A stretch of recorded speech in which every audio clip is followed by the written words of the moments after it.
Please do subscribe to Prajabheri News Channel.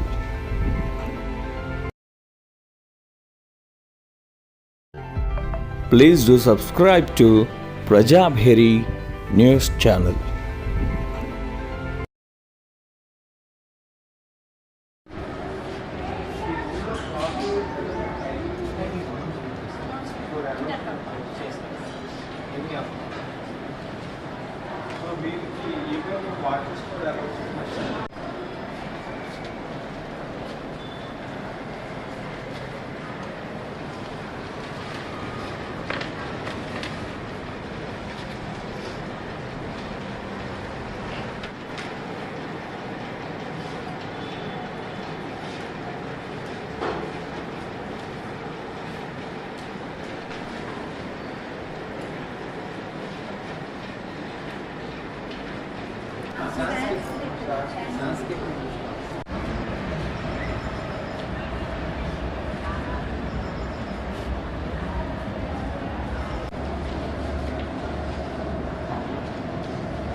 Lunch 10:30.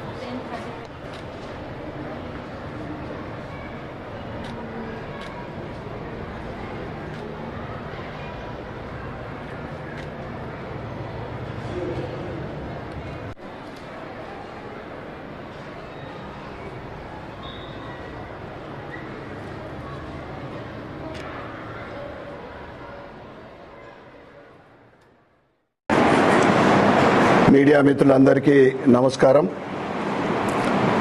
గత 14 నెలల క్రితము ఏర్పడ్డ కాంగ్రెస్ ప్రభుత్వము ముఖ్యమంత్రి రేవంత్ రెడ్డి గారి ఆధ్వర్యంలో ఈ కాంగ్రెస్ ప్రభుత్వము 6 గ్యారంటీలు, డిక్లరేషన్లు, 420 హామీలు ఇచ్చి ఏ ఒక్కటి అమలు పరచక కేవలము సంవత్సరం ఒకటే చెప్పుకుంటా ఉన్నాం. ఏంటిదంటే మహిళామణులకు ఉచిత బస్సు తప్ప ఏ ఒక్క స్కీమ్ కూడా పూర్తిగా అమలు కాలేదు. రేవంత్ రెడ్డి గారు డైవర్స్ పాలిటిక్స్ లో మహా మేధావి. ఎప్పుడో స్కీమ్ అని డిక్లేర్ చేయడము, అమలు పరచకపోవడము, ఇంకొక ఇష్యూ ముందుకు తీసుకురావడం అనేది ఆయనకు వెన్నతో పెట్టిన విద్య. ఆయనకు పరిపాలన చేత కాదు. డైవర్స్ పాలిటిక్స్ మాత్రం మాస్టర్. కాంగ్రెస్ ఇచ్చిన గ్యారంటీలు, హామీలు ఇప్పటి వరకు 14 నెలలైనా కానీ ఏది అమలు పరచక ప్రజలు ఎప్పుడైతే అడుగుతా ఉన్నారో మొన్నటికి మొన్న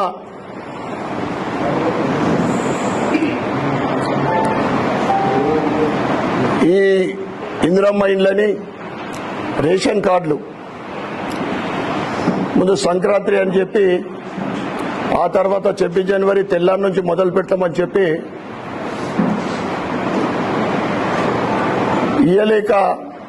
ఇవ్వక తెల్లారే ఈ కులాలదొకటి మొదలుపెట్టిండు. కులగణన మేము ఒకరమే చేసినాము, అదెంత తప్పుల తడకనో మనందరికీ తెలిసిన విషయమే. ఎస్ఎల్బిసి ఘటన ఎంత దౌర్భాగ్యం అంటే 10 రోజుల తర్వాత ఘటనా స్థలానికి వెళ్లే సమయం రేవంత్ రెడ్డి అడిగి దొరికింది. ఈ 14 నెలల్లో 40 సార్లు ఢిల్లీకి పోయే సమయం మాత్రం దొరికింది, కానీ ఇక్కడికి పోవడానికి సమయం లేదు ఆయనకు. ఎస్ఎల్బిసి ఘటన రాష్ట్రంలో శాంతి భద్రతలు ఎక్కడ చూస్తే అక్కడ డ్రగ్స్, ఉస్కా మాఫియా ఇవన్నీ పెట్టరేగిపోతా ఉన్నాయి. దాంతోపాటు ప్రజల తిరుగుబాటు,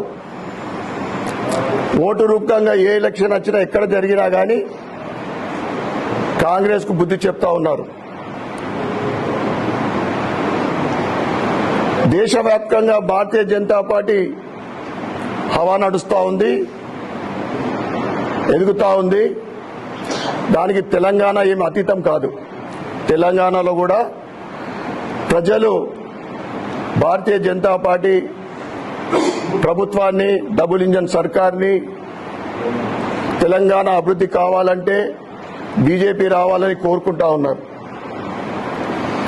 బీజేపీ ఎదుగుదలని చూడలేక, తట్టుకోలేక కేంద్ర మంత్రి వర్యులు, తెలంగాణ రాష్ట్ర అధ్యక్షులు కిషన్ రెడ్డి గారి పైన అవాక్కులు చివాక్కులు విషం కుక్కుతా ఉన్నాడు. మోడీ గారి దగ్గరికి వెళ్ళిండు. మోడీ గారు చిత్త పెట్టిండట. ఎందుకంటే వార్తలలోనే విన్నాం మేము. ఇచ్చిన ఏదైతే మేము శాంక్షన్ చేసిన దానికి మీ స్టేట్ షేర్ యాడ్ చేసే ముందైతే ఆ పనులు కంప్లీట్ చేయి. కేంద్రం అయితే అన్ని రాష్ట్రాలకు సమానంగా నిధులు ఇస్తుంది. నువ్వు నీ ఓట్ బ్యాంక్ కోసము కిషన్ రెడ్డి గారు చెప్పారు అత్త సొమ్ము దానం చేస్తా అంటే నువ్వు ఇష్టం ఇచ్చిన హామీలకు అది నీ బాధ్యత ఉంటుంది తప్ప కేంద్రం నిధులు లేకుంటే నీ ప్రభుత్వం ఒక నెల కూడా నడది. మా కేంద్ర మంత్రి కిషన్ రెడ్డి గారి కృషి వల్లే ఈరోజు వరంగల్ ఎయిర్పోర్ట్ కానీ, కాకతీయ మెగా టెక్స్టైల్ పార్క్ కానీ, రామగుండం ఎరువుల ఫ్యాక్టరీ పునరుద్ధరణ కానీ, సమ్మక్క సారక్క యూనివర్సిటీ కానీ, ఇలా చెప్పుకుంటూ పోతే ఈ 14 నెలల్లో కేంద్రం తెలంగాణకు అనేక స్కీమ్లు అలాట్ చేయడం జరిగింది. ఇదే వీళ్ళన్నీ కూడా అడగలే. వీళ్ళు ప్రజల కోసం, అభివృద్ధి కోసం ఎప్పుడు భారతీయ జనతా పార్టీ ముందుంటది కనుక ఇక ఇన్ఫ్రాస్ట్రక్చర్ ఏ విధంగా డెవలప్ అవుతా ఉందో చూస్తా ఉన్నాం. మొన్నటికి మొన్న మనం కుంభమేళా చూసినాం. నా భూతో నా భవిష్యత్ అనే విధంగా 66 కోట్ల జనాలు ఒక చిన్న ఇబ్బంది లేకుండా. కుంభమేళా అభివృద్ధి అంటే ఏంటిదో రోడ్లు, దాంట్లో మన ఇందూరు నుండి 1000 కిలోమీటర్లు కుంభమేళాకి వెళ్తే 10 కిలోమీటర్లు కూడా కచ్చా రోడ్ లేదు. ఇది భారతీయ జనతా పార్టీ అభివృద్ధికి ఇదొక ఉదాహరణ మాత్రమే. ఇక కిషన్ రెడ్డి గారి నేతృత్వంలో తెలంగాణ 14 నెలల క్రితము ఆయన నేతృత్వంలోనే 8 మంది ఎమ్మెల్యేలను గెలవడం జరిగింది. ఆ తర్వాత 8 మంది ఎంపీలు గెలవడం జరిగింది. 2 ఎమ్మెల్సీలు గెలవడం జరిగింది. 3వ ఎమ్మెల్సీ గెలవడానికి ముందు వరుసలో ఉన్నాడు. ఇది కిషన్ రెడ్డి గారి పనితనానికి నిదర్శనం. బీజేపీ ఎదుగుదల తట్టుకోలేకపోతున్నాం. ఒక సర్వే ప్రకారము ఈరోజు తెలంగాణలో 41% భారతీయ జనతా పార్టీకి ప్రజలు మద్దతు ఇస్తా ఉన్నారు. నీ ఇంటెలిజెన్స్ రిపోర్ట్స్, నీ సర్వేలన్నీ, నువ్వు చేపిస్తున్న సర్వేలలో కూడా భారతీయ జనతా పార్టీకి ప్రజలు మద్దతు ఉన్నారని తట్టుకోలేక ఒక ముఖ్యమంత్రిగా మాట్లాడకుండా దిగజారుడు మాటలు మాట్లాడుతూ ఉన్నాను. కిషన్ రెడ్డి గారు సవాల్ ఇచ్చారు, నేను దేనికి అడ్డుకున్న ప్రాజెక్టులకు నిరూపించమని చెప్పారు. ఇవన్నీ కూడా డైవర్ట్స్ పాలిటిక్సే.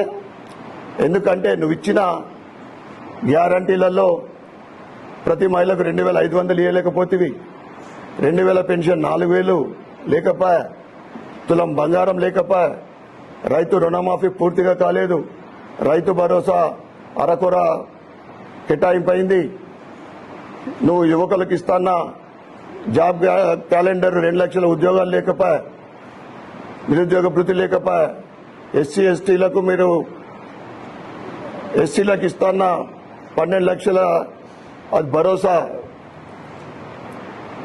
అంబేద్కర్ హామీ పథకం, ఇవన్నీ మర్చిపోయి కేవలము డైవర్స్ కోసమే మాట్లాడుతూ ఉన్నాం. ఇక బీజేపీ బీఆర్ఎస్ ఒకటని, ఏది లేకుంటే ఒకటి ఏదో ఒక న్యూస్ రావాలని. ఏదైతే కాళేశ్వరం ఉందో అది ఏ విధంగా నడుస్తూ ఉందో ఎంక్వైరీ మనకు తెలుసు. ఫోన్ ట్యాపింగ్ విషయమైంది పత్తా లేదు.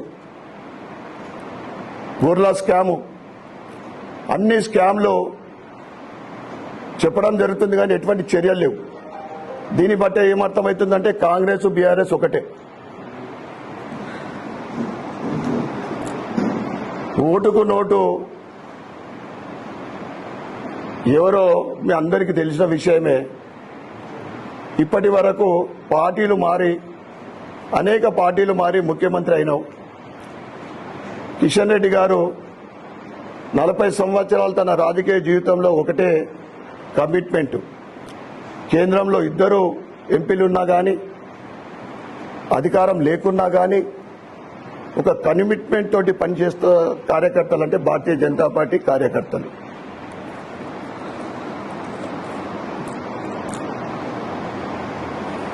ఈ స్కామ్లన్నీ కూడా ఇప్పుడు ఏం నడుస్తూ ఉంది ప్రభుత్వం అంటే అవినీతి, కమిషన్లు, కాంట్రాక్టర్లు ముత్తుకుంటా ఉన్నారు. సంవత్సరం క్రితము రావాల్సిన డబ్బు మీడియా మిత్రులందరికీ తెలుసు ఏం నడుస్తూ ఉంది. 1.5 year తర్వాత 8% అంటారు, కొందరు 10 అంటారు, కొందరు 12 అంటారు. రోజు రోజుకు పాపం వాళ్ళకి డబ్బులు రాకపోతే % పెరుగుతూ ఉంది. మీరు చేస్తున్న అవినీతి లెక్కలు రాబోయే రోజులలో ఎప్పుడు ఎలక్షన్లు వచ్చినా కానీ ప్రజలు భారతీయ జనతా పార్టీకి అధికారం ఇవ్వడానికి సిద్ధంగా ఉన్నారు. మీరు ఇప్పుడు చేస్తున్న అవినీతి కానీ, కమిషన్లు కానీ తప్పకుండా బయట పెడుతుంది. ఇక నిజాం వారసులైన ఈ కాంగ్రెస్ వాళ్లకు, ముఖ్యంగా రేవంత్ రెడ్డి ఎన్నికల్లో ఓట్ల కోసము ఎక్కడికి పోయినా హిందూ దేవతలపైనే ఒట్టు పెట్టుకున్నాడు. ఇంకోరు వేరే దేవతలు పెడితే పాట వాయిస్తారు, ఊరుకుంటారా? హిందువులు సౌమ్యులు అనుకొని ఇష్టం వచ్చినట్లు నువ్వు అమ్మవార్ల సాక్షిగా నువ్వు 5 డిక్లరేషన్లు, ఆర్మూర్లో కూడా సిద్ధులగుట్ట మీద కూడా నువ్వు ఒట్టు పెట్టుకొని అవన్నీ కూడా అమ్మవార్ల మీద నువ్వు పెట్టుకున్న ఓటు తప్పకుండా ఓటు దానికి రిటర్న్ గిఫ్ట్ నీకు వస్తుంది, లభిస్తుంది. ఆయన మాటల్ని బట్టి చూస్తే మరి ఆయన పదవి ఉంటుందా, ఊడుతుందా? జమైతే ఇస్లామిక్ నిషేధిత సంస్థ ఉత్సవాలకు కోట్ల రూపాయలు ప్రభుత్వ సొమ్ము ఇస్తున్నావు నిషేధిత సంస్థకు. ఎవడబ సొమ్ము అది? ఈ అయ్యే సొమ్ము అది. రంజాన్ ఉందని పరీక్షల సమయాన్ని మారుస్తున్నావు. పిల్లలకు ఎంత ఇబ్బంది పెడతా ఉన్నావు. అసలు నువ్వు తెలంగాణకు ముఖ్యమంత్రివా, ఓల్డ్ సిటీకి ముఖ్యమంత్రివా? ఉద్యోగస్తులకు ఈ రంజాన్ సమయంలో గంట బిఫోర్ ఏదో టైమింగ్ మారుస్తున్నాం. 80% ఉన్న యావత్ హిందూ సమాజం జరుపుకునే పండుగలకు ఎటువంటి మినహాయింపులు కానీ ఎటువంటి బెనిఫిట్స్ లేవు. మొన్నటికి మొన్న మనం చూసినాం, యావత్ హిందూ సమాజం జరుపుకునే పెద్ద పండుగ మహాశివరాత్రి ఉపవాస దీక్షలు చేసి భక్తి శ్రద్ధలతో పూజించే ఆ పండుగలో మహాశివరాత్రి మరుసటి రోజు ఎటువంటి ఆప్షనల్ హాలిడే ఇవ్వలేదంటే మరి నువ్వు ఎవరి కోసం పనిచేస్తున్నావు, ఎందుకోసం పనిచేస్తున్నావు తెలుసుకోవాల్సిన అవసరం ఎంతైనా ఉంది. అసలు కాంగ్రెస్ డిఎన్ఏలోనే ఆ వర్గం పైన అమితమైన ప్రేమ ఉంటుంది ముందటి నుంచి. రేవంత్ రెడ్డి గారు, నువ్వు పరీక్షల సమయం మారుస్తావేమో కానీ ప్రజలు నీ ప్రభుత్వాన్ని మార్చడానికి సిద్ధంగా ఉన్నారని హెచ్చరిస్తా ఉన్నాం. నీ విపరీత ధోరణి, ఒక వర్గం పైన ప్రేమ అభిమానం, భారతీయ జనతా పార్టీ ఎదుగుదలని చూడలేక నువ్వు విషం కక్కుతా ఉన్నావు. తస్మాత్ జాగ్రత్త. ప్రజలందరూ కూడా తిరగబడే రోజులు దగ్గరకు వస్తా ఉన్నాయి. నీ ప్రభుత్వాన్ని మార్చడానికి ప్రజలు సిద్ధంగా ఉన్నారని తెలియజేస్తా ఉన్నాను.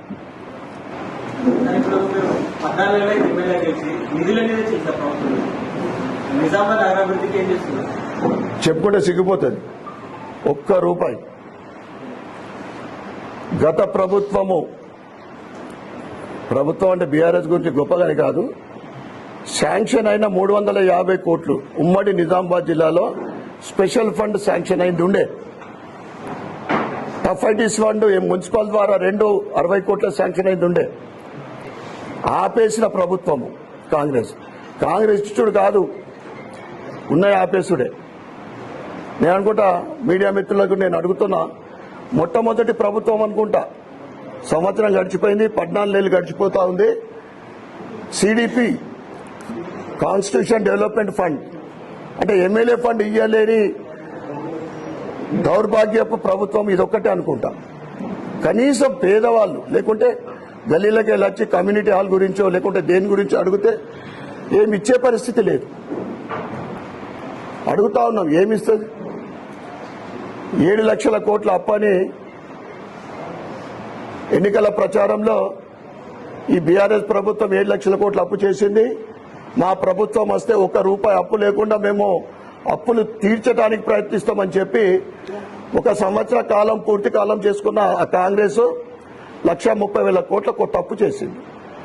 ఒకటే మాటలు చెప్తా ఉన్నా, వీళ్ళు ఇచ్చిన హామీలు, ఈ గ్యారంటీలు మరి ఏ రకంగా వీళ్ళు అమలు చేస్తారో. ఎందుకంటే తెలంగాణ అప్పటి బీఆర్ఎస్ ఇప్పటి కాంగ్రెస్ ప్రభుత్వ హయాంలో రోజు రోజుకు అప్పుల కూబీలో కూరుకుపోతా ఉంది. అభివృద్ధి కావాలి అంటే భారతీయ జనతా పార్టీ ప్రభుత్వం రావాలా. భారతీయ జనతా పార్టీ ప్రభుత్వం ఏ రాష్ట్రాలలో అధికారంలో ఉందో ఇచ్చిన కమిట్మెంట్లు పూర్తి చేస్తుంది. సాధ్యమయ్యే కమిట్మెంట్లే, సాధ్యమయ్యేదే కమిట్మెంట్ ఇస్తుంది. ఇష్టం వచ్చిన వాళ్లకు, ఎవరికి కనిపిస్తే వాళ్లకు, మహిళలకు, యువకులకు, రైతులకు, బడుగు బలైన వర్గాలకు బీసీలకు ఎంత అన్యాయం ఇది.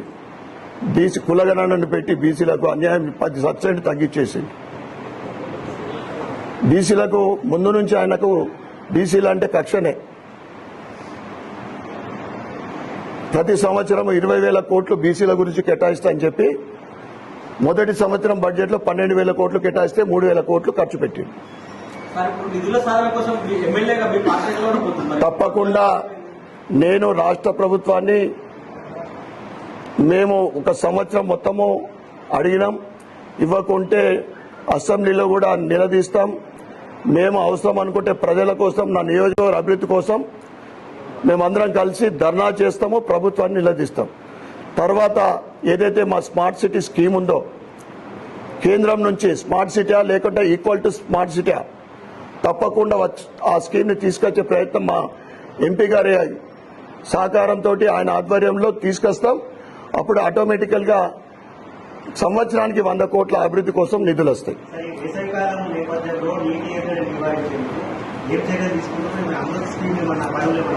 నీటి సమస్య మేజర్గా లేదు ఇక్కడ. ఎందుకంటే మనకు అలీసాగర్ దాన్ని ఏమంటాం, అదొక మనకు బ్లెస్సింగ్. అయితే అమృత్ ట్యూబ్స్ కింద ఏదైతే వాటర్ వర్క్స్ కోసం 50% నిధులు విడుదలైన, ఇంకో 50% అండర్ గ్రౌండ్ డ్రైనేజ్ గురించి గత 30 సంవత్సరాల నుండి పాత లైన్లు, వాటర్ లైనింగ్స్ ఉండడానికి సరిపోక, సిటీ పెరగడం వల్ల వాటర్ సరిపోక ఇప్పుడు ఆ వాటర్ స్కీమ్ కింద పాత పైప్ లైన్లు మార్చడము, 9 కొత్త వాటర్ ట్యాంకులు అర్బన్లో వస్తూ ఉన్నాయి. అక్కడ ఈ ట్యాంకులు పెరుగుతున్నందుకు అలీసాగర్లో దాని కెపాసిటీ కూడా పెంచుతుంది ప్యూరిఫై చేయడానికి. ఇది కూడా ఒక సంవత్సరం లోపు పూర్తవుతుంది. వాటర్ సమస్య ఎక్కడున్నా కానీ పూర్తిగా మేము పరిశీలిస్తూ ఉన్నాం. ప్రతి డివిజన్లోని మా నాయకులతోటి నేను సమన్వయం అవుతూ ఎక్కడో కూడా వాటర్ సమస్య రాకుండా చూసే బాధ్యత మాది.